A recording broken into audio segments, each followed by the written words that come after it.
राधे कृष्ण भक्तों, कामिका एकादशी व्रत साल 2023 13 जुलाई दिन बृहस्पतिवार को है। पारण 14 जुलाई को सुबह 5:30 बजे से सुबह 9:30 बजे तक है। पारण तिथि के दिन द्वादशी समाप्त होने का समय शाम को 7:17 पर है।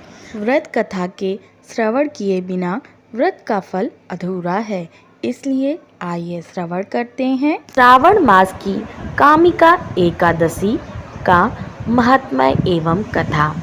युधिष्ठिर ने पूछा, गोविंद वासुदेव, आपको नमस्कार है। श्रावण के कृष्ण पक्ष में कौन सी एकादशी होती है, उसका वर्णन कीजिए। भगवान श्री कृष्ण बोले, राजन सुनो, मैं तुम्हें एक पापनाशक उपाख्यान सुनाता हूँ, जिसे पूर्व काल में ब्रह्मा जी ने नारद के पूछने पर कहा था।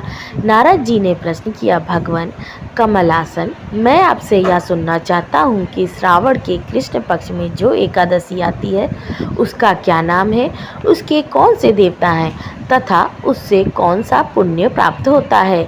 प्रभु, यह सब आप मुझे बतलाइए। ब्रह्मा जी ने कहा, नारद सुनो, मैं संपूर्ण लोगों के हित की इच्छा से तुम्हारे प्रश्न का उत्तर दे रहा हूँ।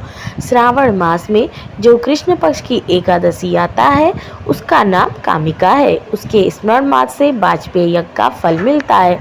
उस दिन श्रीधर, हरि, विष्णु, माधव और मधुसूदन आदि नामों से भगवान का पूजन करना चाहिए। भगवान श्री कृष्ण के पूजन से जो फल प्राप्त होता है वह गंगा, काशी, नैमिषारण्य तथा पुष्कर क्षेत्र में भी सुलभ नहीं है। सिंह राशि के बृहस्पति होने पर तथा व्यतिपात और दंड योग में गोदावरी स्नान से जिस फल की प्राप्ति होती है वही फल भगवान श्री कृष्ण के पूजन से मिलता है। जो ब्याही हुई गाय को अन्य सामग्रियों सहित दान करता है, उस मनुष्य को जिस फल की प्राप्ति होती है वही कामिका का व्रत करने वाले को मिलता है।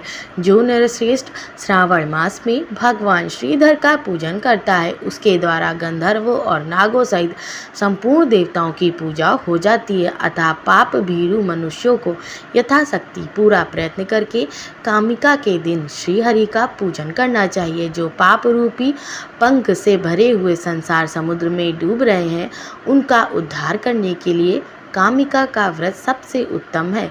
आध्यात्म विद्या परायण पुरुषों को जिस फल की प्राप्ति होती है उससे बहुत अधिक फल कामिका व्रत का सेवन करने वालों को मिलता है। कामिका का व्रत करने वाला मनुष्य रात्रि में जागरण करके ना तो कभी भयंकर यमराज का दर्शन करता है और ना कभी दुर्गति में ही पड़ता है। लाल मणि, मोती, वैदुर्य और मूंगे आदि से पूजित होकर भी भगवान विष्णु वैसे संतुष्ट नहीं होते जैसे तुलसी दल से पूजित होने पर होते हैं। जिसने तुलसी की मंजरियों से श्री केशव का पूजन कर लिया, उसके जन्म भर का पाप निश्चय ही नष्ट हो जाता है। जो दर्शन करने पर सारे पाप समुदाय का नाश कर देती हैं, स्पर्श करने पर शरीर को पवित्र बनाती हैं, प्रणाम करने पर रोगों का निवारण करती हैं, जल से सींचने पर यमराज के भय से मुक्त करती हैं, आरोपित करने पर भगवान श्री कृष्ण के समीप ले जाती हैं और भगवान के चरणों में चढ़ाने पर मोक्ष रूपी फल प्रदान करती है। उस देवी को नमस्कार है। जो मनुष्य एकादशी को दिन रात दीपदान करता है, उसके पुण्य की संख्या चित्रगुप्त भी नहीं जानते।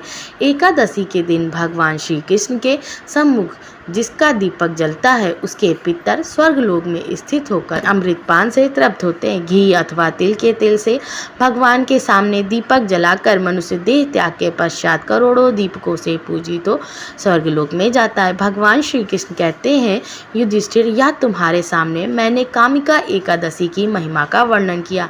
कामिका सब पातकों को हरने वाली है, इसका व्रत अवश्य करना चाहिए।